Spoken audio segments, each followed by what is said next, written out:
కర్నూలు జిల్లా ఆలూరులో తిరుమల లడ్డు పవిత్రతను కాపాడాలని సాయిబాబా దేవాలయంలో ఎమ్మెల్యే బూసినేని విరూపాక్షి ప్రత్యేక పూజలు నిర్వహించారు. ఎమ్మెల్యే విరూపాక్షి మాట్లాడుతూ రాష్ట్రంలో రాక్షస పాలన, దుర్మార్గపు పాలన నడుస్తుంది. చంద్రబాబు లడ్డు రాజకీయం చేశాడు. జగన్మోహన్ రెడ్డి తిరుమల వెంకటేశ్వర స్వామి దర్శనానికి వెళ్తూ ఉంటే అడ్డుకుంటారు. జగన్మోహన్ రెడ్డి ముఖ్యమంత్రిగా ఉన్న సమయంలో 5 సార్లు పట్టు వస్త్రాలు సమర్పించారు. అలాగే మాజీ ముఖ్యమంత్రి వైఎస్ రాజశేఖర్ రెడ్డి కూడా 5 సార్లు పట్టు వస్త్రాలు సమర్పించారు. కూటమి నేతలు ఘర్షణకు దిగుతారని, అలాంటి ఘర్షణ వాతావరణం సృష్టించడం ఇష్టం లేకే ఆఖరి నిమిషంలో పర్యటన రద్దు చేసుకున్నారన్నారు. దర్శించకుండా చంద్రబాబు నాయుడు ఈరోజు అడ్డుకున్నారంటే ఎంత దుర్మార్గమైన పాలన చేస్తున్నారో అర్థమవుతుంది. లడ్డు విషయంలో వాళ్ళకి ఏమి దొరకలేదు.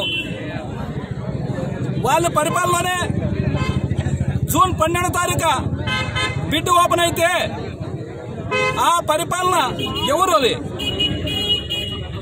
జంతు కొవ్వులు కలిపిన విధంగా జగన్మోహన్ రెడ్డి మీద అపోహలు చేసేదానికి చూస్తే ఈరోజు అది వాళ్ళకే రివర్స్ అయ్యి ప్రజలందరూ వ్యతిరేకిస్తుంటే దాన్ని ఎట్లా డైవర్ట్ చేయాలనే విధంగా ఈరోజు జగన్మోహన్ రెడ్డి గారు దర్శనం చేసుకుంటామంటే దాన్ని డైవర్ట్ చేసి దాని మీద డైవర్ట్ చేసే విధంగా ఈరోజు చంద్రబాబు నాయుడు గారు చేసినాడు.